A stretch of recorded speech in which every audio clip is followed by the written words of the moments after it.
이 시간 우리에게 주시는 하나님의 말씀은 에베소서 2장 19절부터 22절까지의 말씀입니다. 에베소서 2장 19절부터 22절까지입니다. 에베소서 2장 19절부터 22절. 우리 하나님 말씀 받들어 함께 읽겠습니다. 에베소서 2장 19절부터 22절까지. 그러므로 이제부터 너희는 외인도 아니요 나그네도 아니요 오직 성도들과 동일한 시민이요 하나님의 권속이라. 너희는 사도들과 선지자들의 터 위에 세우심을 입은 자라. 그리스도 예수께서 친히 모퉁이 돌이 되셨느니라. 그의 안에서 건물마다 서로 연결하여 주 안에서 성전이 되어가고 너희도 성령 안에서 하나님이 거하실 처소가 되기 위하여 그리스도 예수 안에서 함께 지어져 가느니라. 아멘.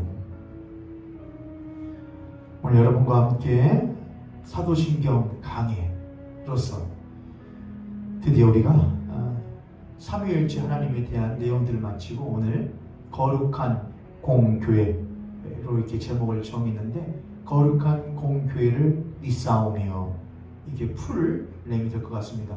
거룩한 공교회를 믿사오며라는 제목으로 여러분과 함께 말씀을 나누도록 하겠습니다. 사도신경 강해 오늘 거룩한 공교회를 믿사오며 에베소서 2장 19절부터 22절까지의 본문을 가지고 여러분과 말씀을 나누도록 하겠습니다. 우리 혼자 계신다면 저를 보시고 함께 예배하고 계시는 분들이 계신다면 우리 함께 있는 지체들을 보시고 우리 한번 그렇게 축복하도록 하겠습니다. 참 잘 오셨습니다. 만나서 반갑습니다. 잘 오셨습니다. 우리 성도님들, 여러분 각자의 삶의 자리에서 예배한다는 것이 결코 쉽지 않은 일임에도 불구하고 꾸준하게 성실하게 예배에 임하시는 성도님들을 참으로 목회자로서 감사드리고 축복합니다. 이제 우리는 사도신경 강해 가운데의 성부와 성자와 성령에 대한 신앙의 고백을 넘어서 이제 공교회라고 하는, 예전에 우리의 사도신경에는 공회라고 되어 있었지요. 그 공회, 새롭게 개정되어진 사도신경에는 공교회라고 되어져 있는 이 거룩한 공교회에 대한 신앙의 고백으로 이제 넘어가도록 하겠습니다. 그런데 한 가지 중요한 것이 있습니다. 항상 잊지 말아야 될 것은 사도신경이라고 하는 우리 그리스도인들의 신앙 고백은 그 사도신경 전체가 하나로서, 통으로서 되어져 있는 것이지 따로따로 구분되어서 분리되어져서 고백되어지지 않는다고 하는 것입니다. 여러분께 우리 함께 사도신경 신앙 고백하겠습니다 할 때에 어떤 사람은 성부에 대한 신앙 고백만 하고 사도신경을 끝내는 사람이 있습니까? 성자에 대한 신앙 고백만 하고 성령에 대한 신앙 고백만 하고 또 뒤에 공교회에 대한 신앙 고백만 하고 고백을 마치는 사람이 있습니까? 없습니다. 사도신경은 성부와 성자와 성령 그리고 그 삼위일체 하나님으로 말미암아 존재하게 된 거룩한 공교회와 또한 신자에 대한 고백으로서 하나의 통으로서 되어져 있는 신앙의 고백입니다. 때문에 이 공교회에 대한 신앙의 고백도 그러한 맥락에서 앞에서 있었던 삼위일체 하나님에 대한 신앙 고백의 측면에서 이해되어져야만 마땅한 것이지요.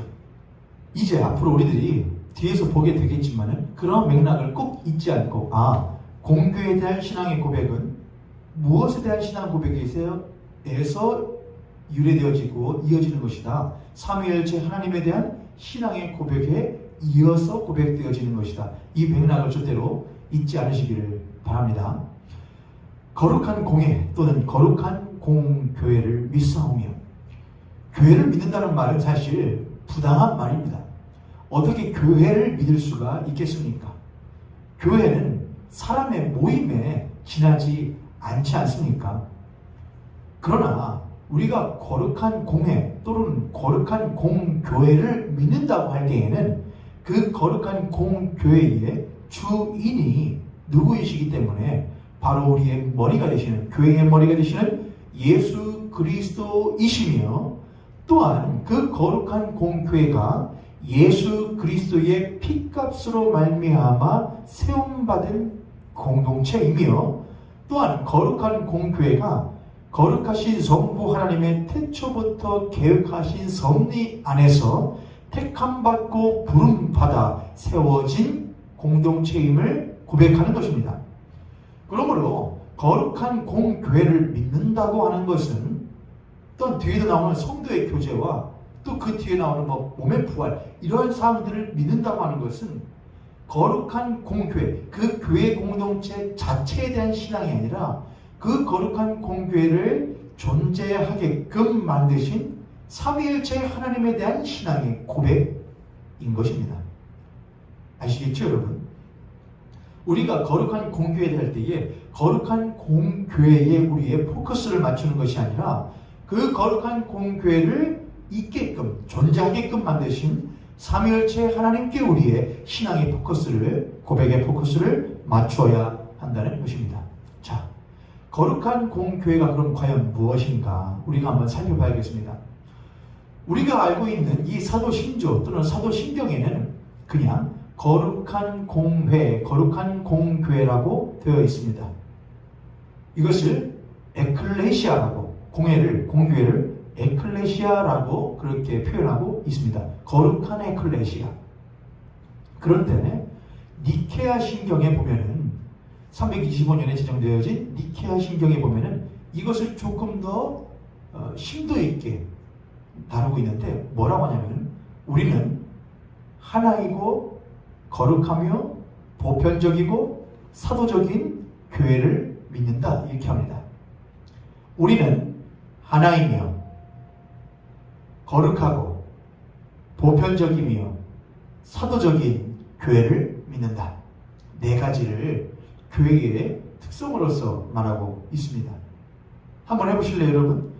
우리는 무엇하고 하나이고 거룩하며 보편적이고 사도적인 교회를 믿는다, 그렇게 말하고 있다고 하는 것입니다. 니케아 신경이 말하고 있는 것처럼 교회라고 하는 것은 하나이고 거룩하며 또한 보편적이고 사도적인 교회입니다. 이제 이 부분들을 오늘과 또한 다음 시간에 이어서 2시간에 걸쳐서 여러분과 함께 나누도록 할 것입니다. 그 전에 먼저 우리가 알고 있는, 일반적으로 알고 있는 사도신조와 사도신경에서 말하고 있는 에클레시아, 공교회를 에클레시아로서 말하고 있는데, 그것이 무엇인지 한번 다뤄볼 필요가 있겠습니다. 에클레시아라고 하는 것은 알고 계시는 분들도 계실 텐데, 에클레시아는 부름받은 것입니다. 부름받아 모여진 공동체, 부름받아 모여진 공동체가 바로 에클레시아입니다. 그래서 초대교회의 사도들은 교회를 말할 때에 에클레시아, 부름받은 공동체, 그렇게 말했던 것이죠. 부름받았다고 하는 것은 세상으로부터의 부름받아 세상과 구별되어져 모여진 공동체라고 했던 것입니다. 이 에클레시아라고 하는 표현에는 그래서 두 가지의 중요한 면이 있는데, 에클레시아는 첫 번째는 부름받은 공동체이고 두 번째는 구별된 공동체라고 하는 것입니다. 부름받은 공동체요, 또한 거룩하게 구별된 공동체, 이렇게 두 가지의 특성이 있습니다. 자, 먼저 부름받은 공동체에 대해서 한번 살펴봐야겠습니다. 저는 여기에서 부름받은 교회와 보냄받은 교회, 이렇게 여러분께 표현하고자 하지 않겠습니다. 부름받은 교회든 보냄받은 교회든 그것은 삼위일체 하나님에 대해서 알게 되면 자동적으로 알 수밖에 없을 것입니다. 저는 여기에서 부름받은 교회라고 할 때에 그 포커스를 삼위일체 하나님께 맞추려고 합니다. 교회는 부름받아서 세워진 교회라고 했습니다. 자, 그렇다면 그 교회를 부르신 이에게 주권이 있겠습니까? 아니면 그 부름을 받은 교회에게 주권이 있겠습니까? 맞습니다. 그 교회를 불러내신 분에게 그 교회에 대한 주권이 있는 것입니다. 그래서 에클레시아라는 것은 그 교회를 부르신 하나님의 주권에 대한 고백이나 다름없습니다.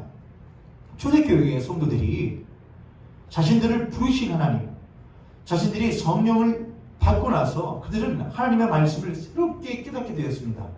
태초부터 천지를 창조하신 하나님께서 태초부터 우리를 택정하시고 그분의 거룩하신 뜻과 섭리 안에서 자신의 구속의 역사를 이끌어 오시다가 예수 그리스도로 말미암아 자신의 택함받은 성도들을 그 땅 가운데서 참으로 구출해내시고 택하여 불러내시고 그 예수 그리스도의 피값으로 말미암아 산 교회에게 성령이 임하실 때에 그 교회가 참으로 하나님의 부름을 받아 세움받은 교회로서 형성되어질 수 있었다고 하는 신앙의 고백을 초대교회 사도들은 늘 했던 것이지요. 그들은 분명히 알고 있었습니다. 이 교회의 교회된 것은 교회의 개인이나 또한 교회의 어떠한 능력으로 말미암아 된 것이 아니라 이 교회를 태초부터 택하시고 교회를 위하여 십자가에 자신의 보배로운 피를 흘려주시며 교회와 늘 함께 하시는 그 성령님의 임재하심으로 말미암아 교회가 있게 되었다고 하는 것을 초대교회의 성도들은 늘 고백했다고 하는 것이지요. 그들에게는 항상 교회의 주권과 교회의 주안점은 늘 하나님께, 삼위일체 하나님께 있었다고 하는 것입니다. 그러나 오늘날 한번 살펴볼까요, 여러분? 우리 모형교회도 혹시나 그러한 면은 없지 않은지 한번 자문해 봐야 될 필요가 있지 않겠습니까? 무엇이냐면 우리 모형교회가 부름받은 교회로서 에클레시아인데 우리 에클레시아인 이 부름받은 모형교회가 과연 이 교회의 포커스를, 이 교회의 주권을 과연 누구에게 맞추고 있는가, 누구에게 그 주안점을 두고 있는가 한번 생각해 봐야 될 것 같습니다. 우리 아이들에게 가끔 물어보면은 아이들이 그렇게 말을 한대요. 하나님이 누구시냐? 교회의 주인이 누구냐? 그렇게 물어보면은 목사라고 한대요. 목사님이라고 한대요. 아이들의 시선으로 아주 솔직한 아이들의 단순한 눈으로 볼 때에 그러할 수밖에 없겠지요. 왜냐하면은 주일날만 되면 목사님은 앞에 서서 있고 많은 사람들이 목사만 바라보고 앞에만 바라보고 그 목사의 말에 호응하고 그 목사의 인도에 따라오는 것을 그 아이들이 보고 있으니 그 아이들에게는 교회의 주인이 목사 아니고 누구이겠습니까? 만약 이 자리에 우리 장로님께서 서시는 시간이 훨씬 더 많다고 한다면 아마 장로님을 이 교회의 주인이라고 생각하겠지요. 또는 권사님이나 어떤 안수 집사님이나 집사님 중에 한 분이 이 자리에 나오는 시간이, 앞에 서는 시간이 많다고 한다면 그걸 알지 못하는, 내막을 알지 못하는 이들의 눈에는 그가 교회의 주인으로 보여지는 것이 당연하지 않겠습니까? 제가 윤현준 씨라고 하는 건축을 전공을 하시는 분이신데, 윤현준 씨라는 분의 책을, 공간의 미래라는 책을 한 권 읽어보게 되었습니다. 거기에 보니까 교회에 대한 부분을 그분이 다루시면서 그렇게 말을 하더라고요. 교회도 사람의 하나의 모임이다. 모임이다 보면은 그 자리에 가장 말을 많이 하고 가장 많이 앞에 서게 되는 사람, 교회의 건물 안에서, 예배당의 건물 안에서 많은 사람들의 시선을 받게 되는 사람에게 권력이 집중되어지기 마련이다. 100분 공감하고 동감합니다. 여러분들이 저를 인간적으로도 신뢰해 주시고 또한 목회자로서도 신뢰해 주시는 부분도 없지 않아 있겠습니다만은 동시에 이 앞에 선다는 것, 이것이 여러분에게 많은 영향을 끼칠 것이라는 것은 심리학적으로도 사실 이미 증명되어진 바입니다. 앞에 서 있는 사람들의 말에 여러분 가운데 누가 계시는데 제가 무슨 말 하다가 잘못된 부분이 있을 때에 물론 그걸 나중에 잘못된 부분이 있으면 정정해 드려야겠다, 해줘야겠다, 그런 것은 있겠지만은 이 자리에서 무엇인가 이 의의를 제기하거나 한다는 것은 사실 쉽지 않죠, 여러분. 왜냐하면은 많은 사람들의 신뢰를 받고 있는 사람의 그 권한과 힘에 대하여 내가 무엇인가 제지를 거한다는 그런 이미지를 받기 때문에 그렇습니다. 여러분, 그렇게 하지 마십시오. 교회의 주인은 목사가 아니고 교회의 주인은 한 개인에게 있지 않습니다. 그럼에도 불구하고 개교회의 일개의 주님의 종일 뿐인 목사가 교회의 주인인 행세를 하고 교회의 많은 지체들의 고혈을 빨아먹는 일을 하는 일들이 사실 교회 역사 가운데는 비일비재하게 일어났었습니다. 교회가 커지고 교회의 덩치가 커져가면서 교회의 부가 축적되어지기 시작했고 많은 사람들이 자신들과 성직자를 다른 존재로서 구별하기 시작하면서부터 교회의 성직자는 어느 순간부터 타락해져 가기 시작했습니다. 그런 타락한 성직자는 교회에 자기를 추종하는 소수의 사람들, 특히 재력과 권력을 가진 이들을 자신의 오른팔과 왼팔로 삼아서 교회를 좌지우지하고 교회를 마치 자신들의 사유물인 것처럼 사유화하는 일들이 비일비재하게 일어났던 것을 우리들은 기억하고 있습니다. 혹은 때로는 교회에 권력이 있거나 사회에서의 권력을 가지고 있거나 또는 재정을 많이 가진 사람들이 자신이 교회에 얼마만큼의 영향력을 행사했었고 얼마만큼의 헌금을 했었는지를 가지고 얼마만큼의 또는 헌신을 했었는지를 가지고 교회를 마치 자신인 것 마냥 자신의 권한을 행사하려고 하는 것은 전적으로 교회가 무엇인지에 대하여 모르고 있는 사람들의 행동이라고 할 수밖에 없겠습니다. 교회는 에클레시아입니다. 교회는 부름받아서 형성되어진 공동체입니다. 그 주권은 누구에 있는 것이냐? 그를 부르신 하나님께 있는 것이지 부름받은 자에게 있는 것이 결코 아니라고 하는 것입니다. 한국교회에 특히 중요한 것이 하나가 있는데 잘못되어진 폐단이 있는데 그것은 개척에 대한 것입니다. 개척이 잘못된 것은 아닌데 개척을 한 개척교회의 제1대 멤버들에게 항상 문제들이 있었습니다. 특히 누구에게? 개척교회의 개척 목사에게 늘 문제가 따라왔었습니다. 그도 그럴 것이 얼마나 개척을 하면서 많은 어려움을 겪었겠습니까? 얼마나 많은 눈물도 흘렸겠습니까? 그것은 정말로 좋은 것입니다. 그러나 그렇다고 하여 자신의 피땀과 눈물로서 세운 교회는 절대로 아닌 것입니다. 그렇게 설명하는 순간부터 그 교회의 주권이 누구에게로 넘어가는 것이냐? 그 교회를 자신의 피값 주고 사신 예수 그리스도에게로 돌아가는 것이 아니라 그 교회를 세우기 위하여 피땀 흘린 그 개척 멤버와 또한 목사에게로 그 교회의 주권이 이양되어 버리는 잘못된 표현이 되어져 버리는 것입니다. 그런 표현은 절대로 써서는 안 되는 것이죠. 아무리 자신이 교회를 위하여서 피땀을 흘렸을지라도 그 피땀이 이 교회를 세우기 위하여 자신의 보배로운 피를 십자가에서 흘려주신 예수 그리스도의 그 피값에는 절대로 견딜 수 없다는 것을 늘 잊지 않는 목사라고 한다면 어찌 감히 예수 그리스도의 십자가 앞에서 자신의 그 한없이 작디 작은 피땀을 문할 수가 있겠습니까?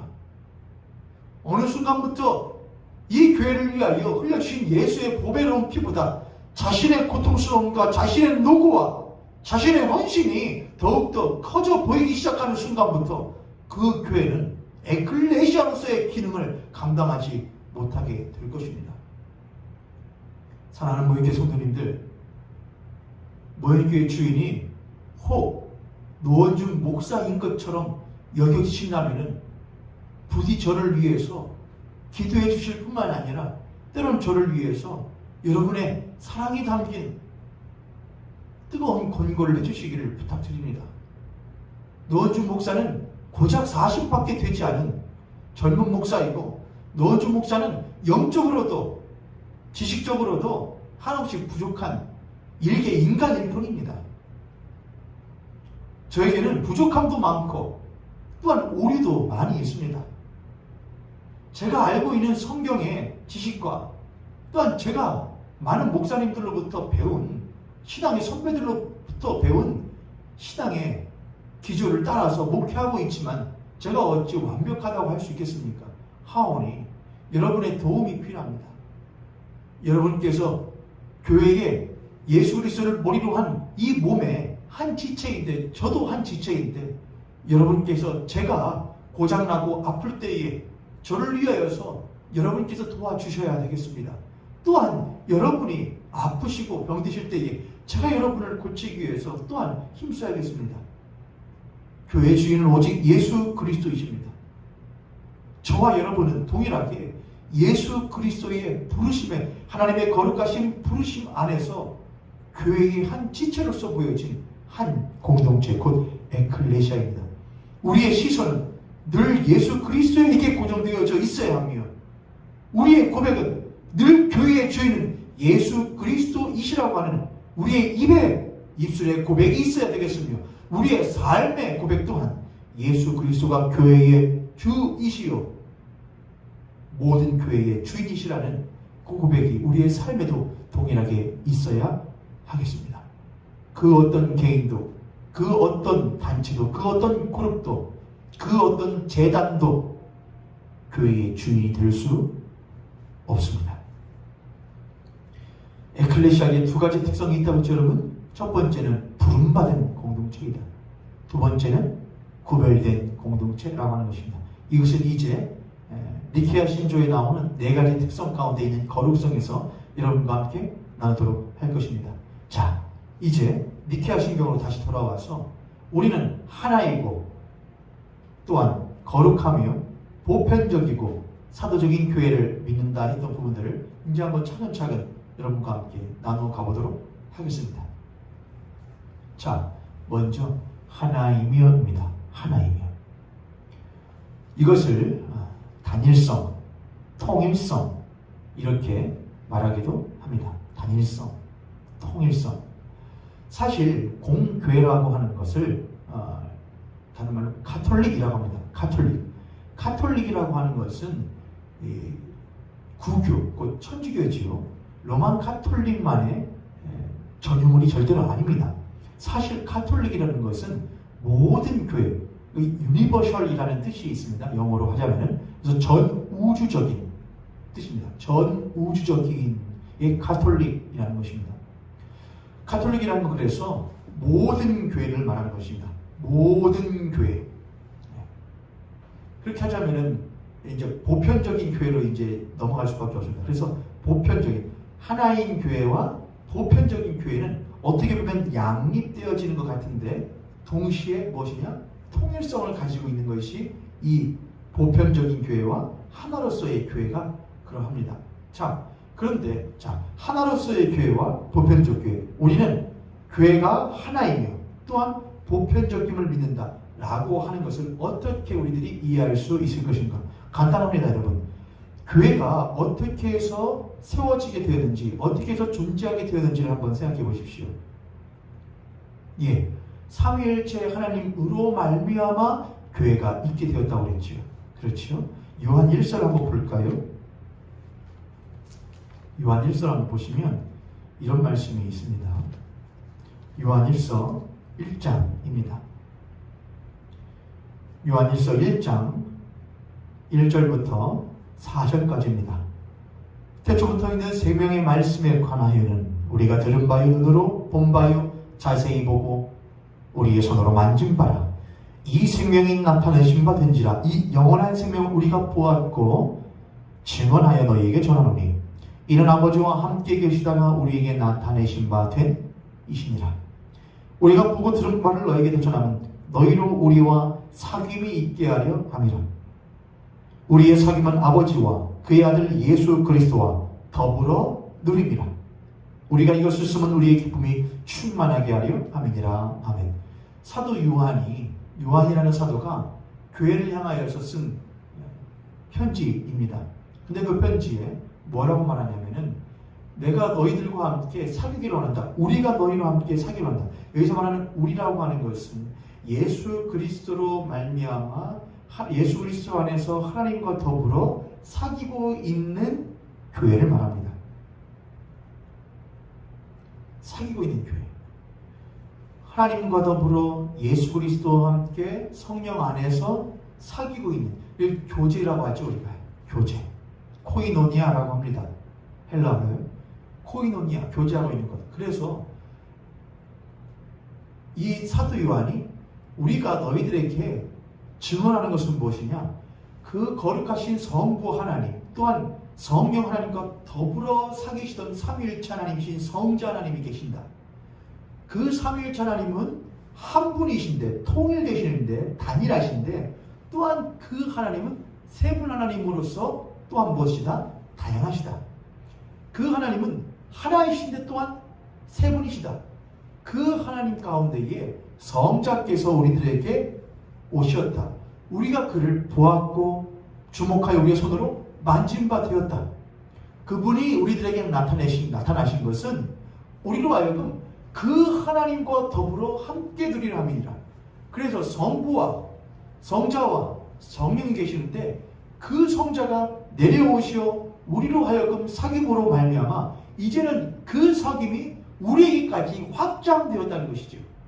성부와 성자와 성령과 교회가 서로 사귀는 존재가 되었다는 것이죠. 서로 사귐. 그걸 사도 요한은 뭐라냐? 누림이라고 했습니다.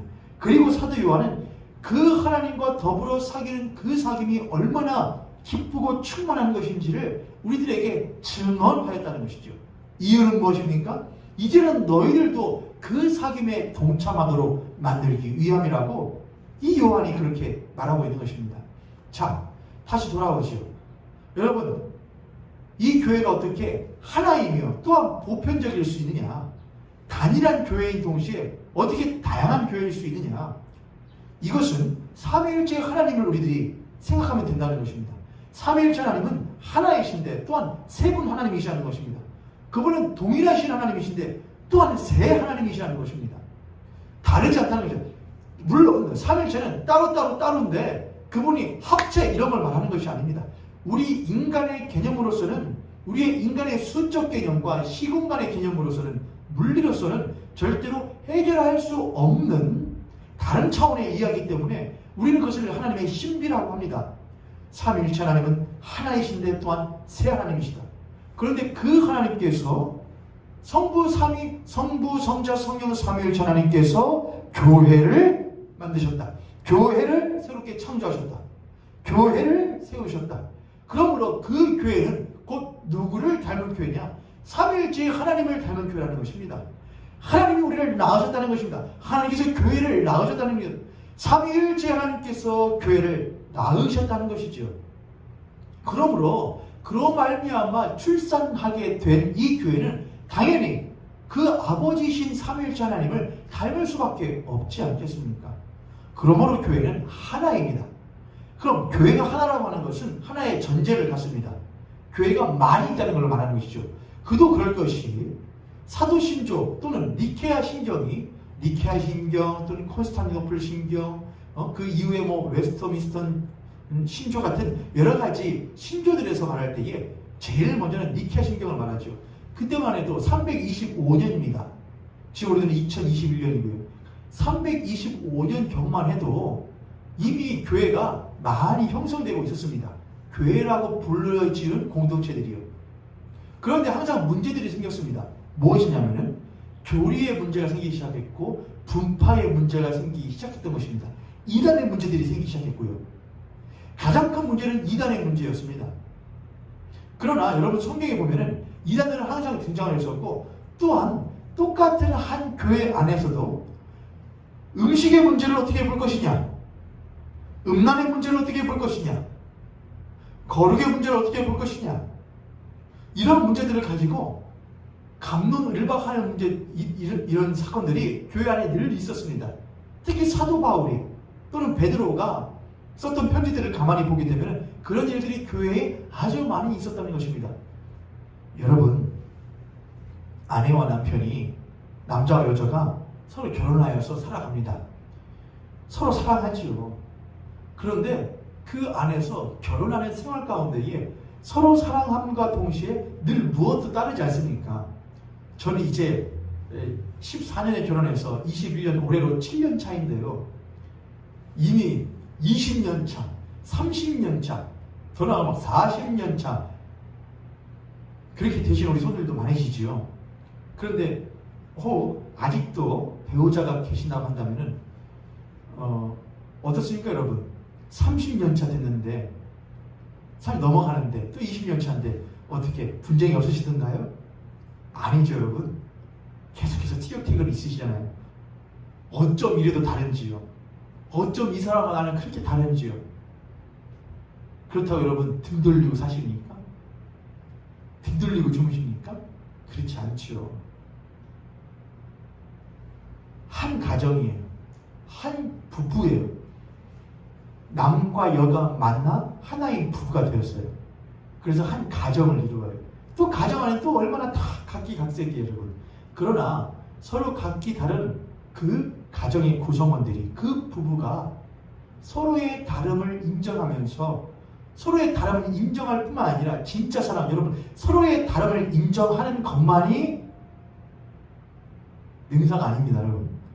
서로의 다름을 인정함과 동시에 나의 다름이 내가 사랑하는 이 사람을 힘들게 하거나 나의 다름이 이 사람을, 내가 사랑하는 저 사람을 불편하게 만든다면 그때에는 내가 때로는 나의 다름을 포기하거나 또는 절제하거나 자제할 줄 아는 것이 진짜 가정이죠. 그렇죠 여러분? 난 다르니까 내가 다름을 인정해줘. 그건 가정이 아닙니다 여러분. 요즘에는 그런 사람들 많이 있더라고요. 네. 그렇게 하면 이혼하는 수밖에 없죠. 따로 같은 공간에 있어도 같은 공동체라고 할 수는 없겠죠. 진짜 사랑이란 무엇이냐, 진짜 가정이란 무엇이냐, 그러한 것이죠.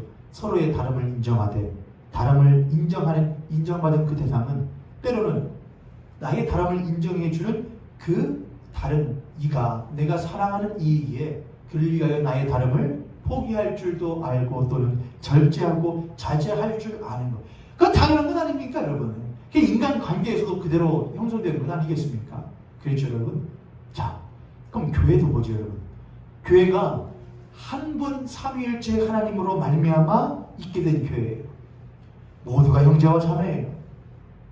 그게 모든 가톨릭이에요. 그게 보편적인 교회예요. 다양해요. 근데 그 안에 인종도 다르고 문화도 다르고 국가도 다르고 언어도 다르고 가치관도 틀리고 다 틀려요. 각기각색이에요. 그런데 각기각색인데 그 각기각색인 이들이 하나의 중심된 축을 가지고 돌아요. 그게 뭐예요? 그게 바로 신앙이에요. 한 분이신 하나님에 대한 신앙을 가지고 각기각색인 교회가, 모든 가톨릭들이 한 하나님을 중심으로 한 예수 그리스도의 십자가를 중심으로 보이는 거예요.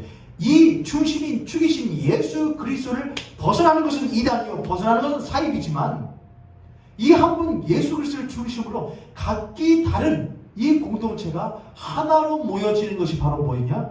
하나인 교회요, 또한 보편적인 교회라고 하는 것입니다. 할렐루야.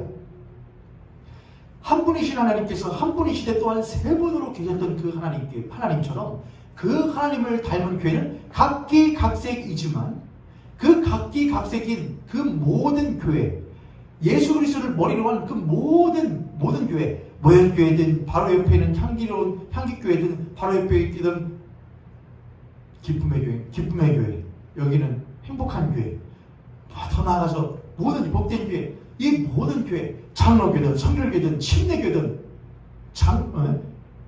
모든 교단이 성결교든 상관없이 그 모든 교단을 넘어서서, 교파를 넘어서서, 인종을 넘어서서, 문화를 넘어서서 그 모든 교회가 우리는 한 분 예수 그리스도를 믿습니다 라고 하는 분명한 축을 가지고 돈다고 한다면 그것이 바로 가톨릭 보편적 교회요, 또한 단일한 하나의 교회라고 우리는 말할 수 있는 것이죠.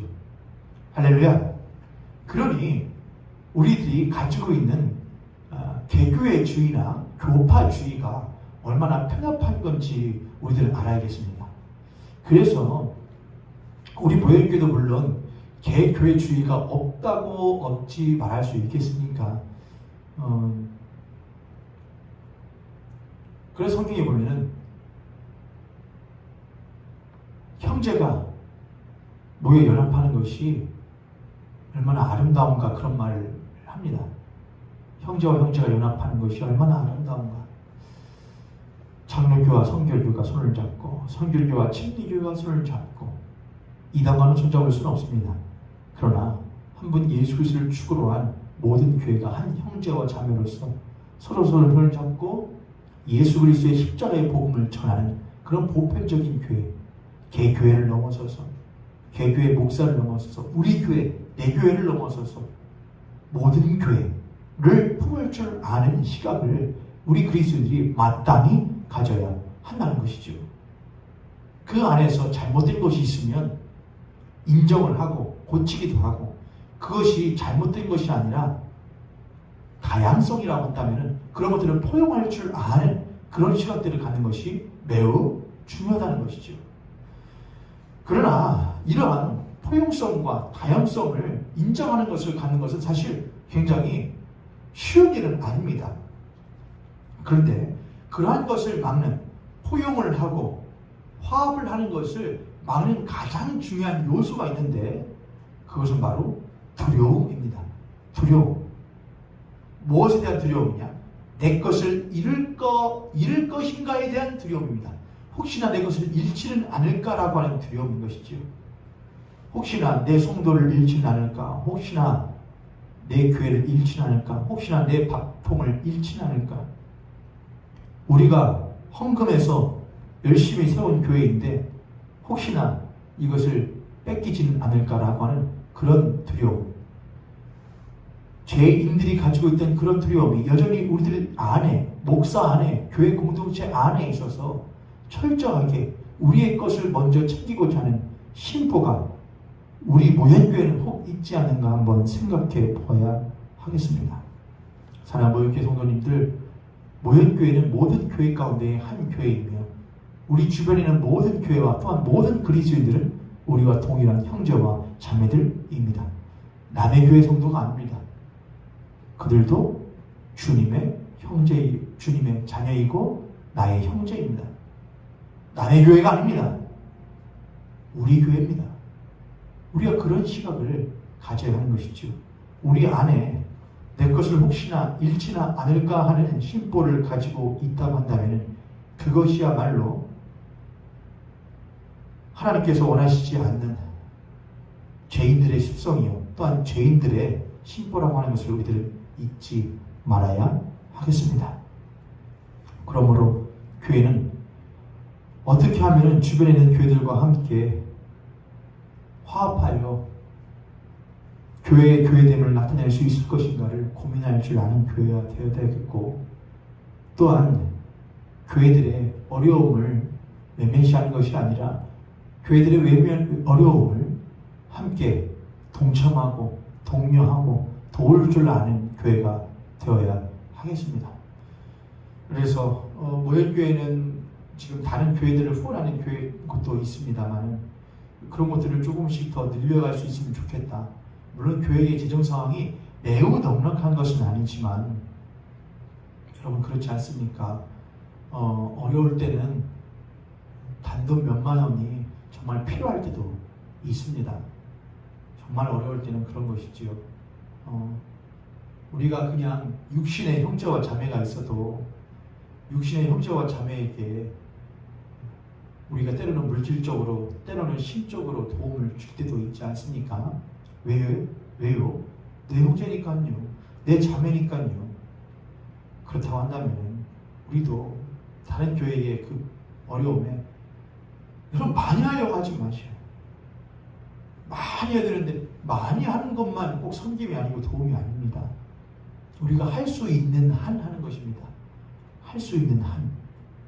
그래서 우리 모현교회가 지금까지도 그런 면에서 볼 때에 저는 모현교회 목사로서는 우리 성도님들에 대하여 매우 감사하고 또한 자부심이 있습니다. 우리 성도님께서 선교사님들 오실 때나 또한 다른 교회 이렇게 할 때마다 섬기시고 더하여 섬기시는 어쩌면 목사보다도 더 통넓게 섬기시는 것에 제가 많이 자부심을 갖습니다. 이러한 우리들의 신앙이 단지 그들을 돕는다 이런 걸 넘어서서 우리는 모든 한 교회다, 단일한 한 교회다. 내 교회의 문턱을 우리가 들어올 수 있도록 우리의 문턱을 낮추는 뿐만 아니라 우리도 다른 에게 나아가는 그 문턱을 낮추어서 그렇게 우리의 교회에 대한 사고방식을 그렇게 갖고 있고, 또 그런 것이 우리들의 삶에 나타난다면 우리의 후세대의 신앙인들에게도 그런 것이 오롯이 잘 전달되어질 수 있으리라고 믿습니다. 그렇게 우리는 하나인 교회이되 또한 무엇한 보편적인 교회임을 우리들은 믿는 것이지요. 이후에 교회가 하나이되 또한 거룩하며 보편적이고 사도적인 교회라고 했는데, 다음 주에 이 교회의 거룩성과 또한 사도성에 대해서 나누게 될 것입니다. 근데 오늘 한 가지를 더 여러분들하고 해야 되겠는데, 그것은 무엇이냐면 교회의 공공성에 대한 것입니다. 사실 공교회라고 할 때에 이 공자라는 말이 한자이지 않습니까? 근데 이 공자라고 하는 것은 공공의라는 말이거든요. 그러니까 공공이라는 것은 사적인 것과 다른 것이지요. 또는 사적인 것이나 또는 어떤 소수의 집단에게만 허락되어진 것이 아니라 모두의 것이라는 말입니다. 다중의 것이라는 말이죠. 그래서 공교회라는 것은 공교회의 책무를 우리들이 생각해 볼 때에 우리가 교회가 보편적임을 믿습니다. 거룩한 공교회임을 믿습니다. 라고 고백할 때에 그것은 동시에 교회의 공공성을 의미하는 것이기도 합니다. 교회의 공공성. 이것 또한 우리가 삼위일체 하나님에 연하여서 생각해 볼 필요가 있습니다. 삼위일체 하나님께서는 홀로 존재하시되 부족함이 없으신 하나님이십니다. 그런데 그 하나님께서 교회를 부르시고 세상을 이처럼 사랑하셨습니다. 그건 무엇이냐? 하나님께서 부족함이 없으신 하나님께서 이 세상을 창조하시고 또한 이 세상을 향하여 오시며 교회를 부르시고 교회를 위하여 자신의 핏값을 아끼지 아니하셨다는 우리를 향하여 다가오심을 말합니다. 우리를 향하여 다가오심. 자, 교회의 공공성이라는 것은 무엇이냐? 교회는 공공의 것이다 라는 의미죠. 공공의 것이라는 것은 무엇이냐? 우리 교회가 내 사유물도 아니며 사적인 것도 아니라 누구든 모든 사람들을 위한 것이다 라는 말인 동시에 또한 교회는 공공의 역할을 감당해야 된다는 의미이기도 합니다. 두 가지 의미가 있는 것이죠. 교회가 공교회라고 하는 것은 교회의 공공성을 의미한다. 공공성이라는 것은 교회라고 하는 것이 모든 이 사회에 속하여져 있는 교회라는 것을 의미한다는 거예요. 모든 이 많은 집단들이 있는 사회 가운데에 속한 하나의 공교회이며 또한 이 공교회는 모든 이 사회에 있는 많은 집단들과 함께하는 공교회다라는 말입니다. 동시에 이 공교회는 모든 집단들과 함께 공유할 수 있는 교회라는 것입니다. 이해되셨죠, 여러분? 공유할 수 있는 공공성, 또한 더불어 함께하는 공공성, 이 두 가지를 가지고 있는 것이죠. 하나님께서 부족함이 없으심에도 불구하고 우리 교회와 더불어 누리시지요. 그렇죠. 그리고 자신의 것을 아끼지 아니하시지요. 그렇죠, 여러분? 이런 것만 보아도 그의 몸된 교회가 어떻게 살아가야 될지를 우리에게 알려주고 있는 것이죠. 공교회는 공공성을 가집니다. 공교회의 공공성이라는 것은 모든 것들과 함께 연합하는, 협동하는 것이며 또 모든 것을 함께 유통하는 것을 말합니다. 융통하는 것이죠. 요즘에는 교회에 건축을 할 때에 이런 것들을 많이 염두한다고 합니다. 교회를 지을 때에 교회의 사회의 이 주변 지역사회의 사람들이 사용할 수 있도록 어떤 세미나실이라든가 또는 운동시설 또는 여가시설, 카페 이런 것들을 함께 두어서 사용할 수 있도록, 그래서 지역사회가 함께 할 수 있도록 하는 교회 공동체, 이런 것들을 많이 염두하면서 이제는 건축을 하기도 합니다. 때로는 더 나아가서 교회에 복지시설, 노인복지시설이나 또는 아동복지시설, 유치원, 선교원이었죠 옛날에는. 유치원이나 선교원들을 두어서 그런 교회를 운영하는 사회의 어떤 시스템을, 사회의 어떤 복지시설이나 사회의 역할들을 교회가 함께 감당하려고 하는 역할들이, 시도들이 아주 많이 있었죠. 저는 아주 좋은 면이라고 봅니다. 그런데 중요한 것은 이것이 교회의 거룩성과 대치될 때는 어떻게 해야 되냐, 이 문제가 있습니다. 물론 다음 시간에도 배우긴 하겠지만은 여기까지 말하면 될 것 같습니다. 공공성인데 세상이 교회에게 뭘 요구하느냐를 우리들 한번 생각해 볼 필요가 있습니다. 교회가 그저 야 너희들 필요한 거 있으면 다 말해, 우리가 준비해 줄까, 우리가 해줄게, 이렇게 해서 막 상대방이 원하지도 않는데 막 해줘요. 예를 들어서 사회 됐어, 내가 원하니까 그런 거 아니에요 라고 말하면 또 막 해줘요. 그건 여러분, 그건 과한 것이지요. 그건 과한 겁니다. 과한 것은 절대로 옳지 않습니다. 좋지 않습니다. 중요한 것은 필요한 것을 해주는 것입니다.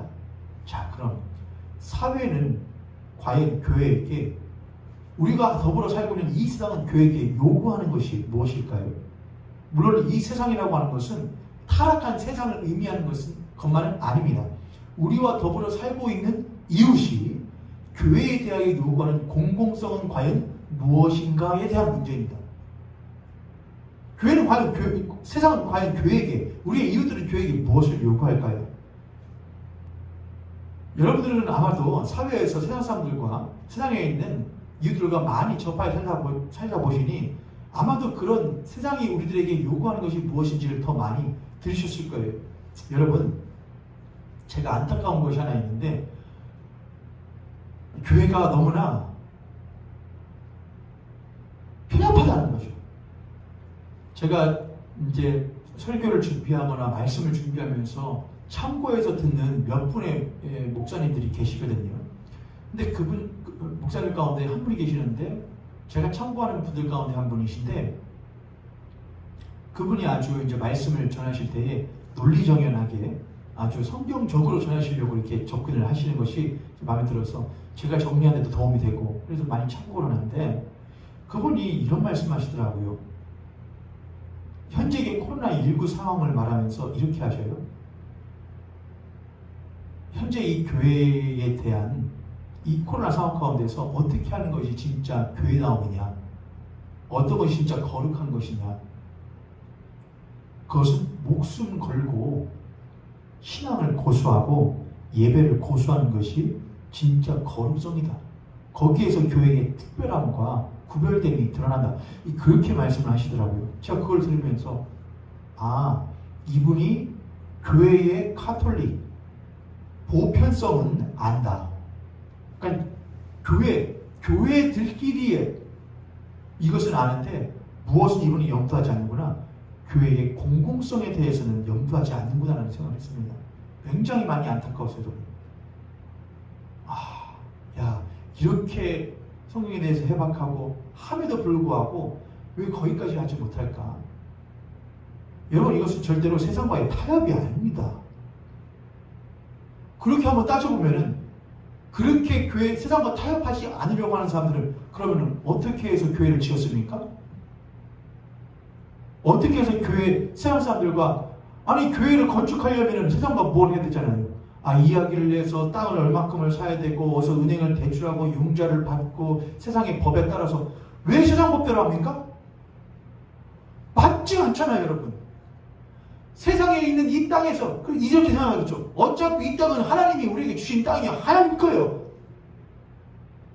그렇다고 세상의 법 안 따릅니까? 부동산법 안 따르고, 토지법 안 따릅니까? 세법 안 따릅니까? 아니지 않습니까?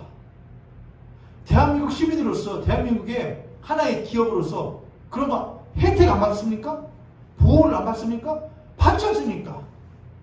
그러면은 분명하게 공사로 구분할 줄 알아야 될 것 아닙니까? 코로나 시국이라는 것이, 제가 코로나 상태만 나오면 제가 좀 흥분하는 면이 있어요. 코로나 사태가 지금 단순한 일입니까, 여러분? 모든 사회가 지금 함께 지금 짐을 분담하고 있는 실정 아닙니까, 여러분? 오히려 왜냐면 세상이 더욱더 많은 짐을 부담하고 있지 않습니까? 자영업자들, 취약계층들, 그들이 더 많은 짐을 부담하고 있지 않습니까? 그럼 그 부담을 무엇에 느껴 다닙니까? 세상과 함께 세상에 속하여져 있는 공공의 교회로서 그 짐을 분담해야 될 필요성을 가져 느껴 다닙니까? 뭐니까요, 여러분? 사회의 일원이니까요. 그런데 거기에서 독불장군처럼 우리는 하나님이 세우신 교회고, 우리는 하나님 부르신 교회니까, 우리는 하나님의 법대로 한다 하고서는 하나님 예배 드리라고 했으니까 예배 드린다. 그런 분들이 가끔 예를 드는 사람이 다니엘이거든요. 다니엘이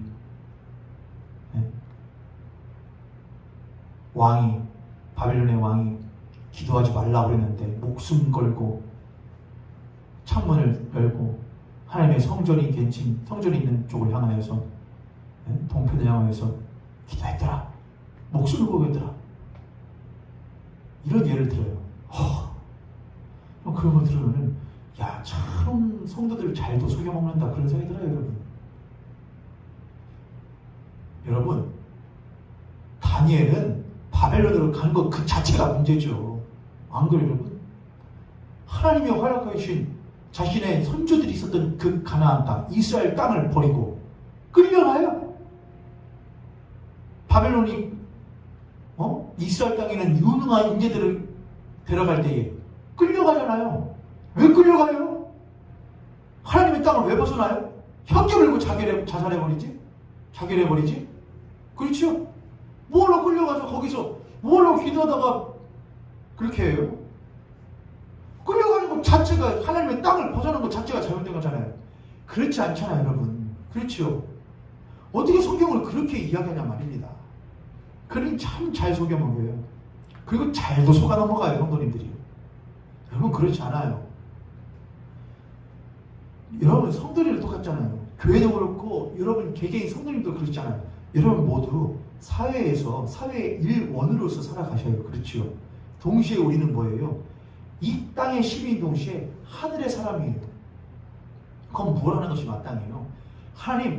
하나님께서 이 땅 가운데서 하늘의 영에 속한 사람으로서 이 땅을 우리가 살아갈 때에 이 땅에 잘못되어진 법도들과 잘못되어진 규칙들이 있는데, 그것들에 대하여 우리들이 잘못된 것은 잘못되었다고 말할지언정, 혹 그것이 의의 안위나 또는 그것이 다른 사람들에게 피해를 줄 때에는 우리가 그에 대하여 무엇 할 줄도 아는, 우리가 포기할 줄도 알고 오히려 그 집을 함께 분담하여 줄 줄도 아는 그런 교회가 되게 하여 주시옵소서라고 해야 되는 것이 맞는 것 아닙니까?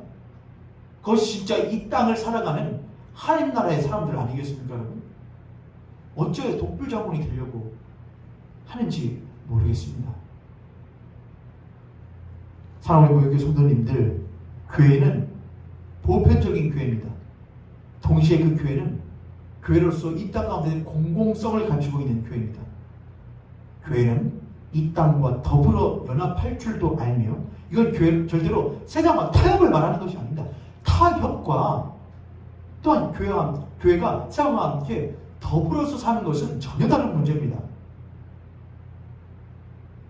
코로나19는 신앙의 문제가 아니란 말이에요. 또한 교회가 세상과 함께 공유하고 또한 공감하고 더불어 살 줄 아는 그런 교회 공동체, 그것이 바로 사도들이 믿었던 교회였습니다. 오늘 우리들이 배운 거룩한 공교회를 믿사오며, 우리가 오늘 그 거룩한 공교회 가운데에 두 가지, 또한 더 하나 붙여서 세 가지를 나누었습니다. 교회는 하나이되 또한 보편적인 교회다. 하나이되 예수 그리스도 성삼위일체 하나님을 축으로 한 다양한 교회들, 모든 교회들, 인종과 문화와 국가와 교파와 교회를 넘어서서 하나의 보편적인 교회다. 동시에 그 교회는 우리가 이 교회가 세워져 있는 이 세상 가운데에서 세상과 공유할 줄 알고 공감할 줄 알고 또한 그들과 상호 연합할 줄 아는 공공성을 가진 교회다. 그것이 우리가 믿는 거룩한 공교회입니다. 우리 모일교회가 그러한 교회 되기를 원하고 우리 성도님들께서 그런 개개의 교회가 될 수 있기를 주님의 이름으로 축복합니다.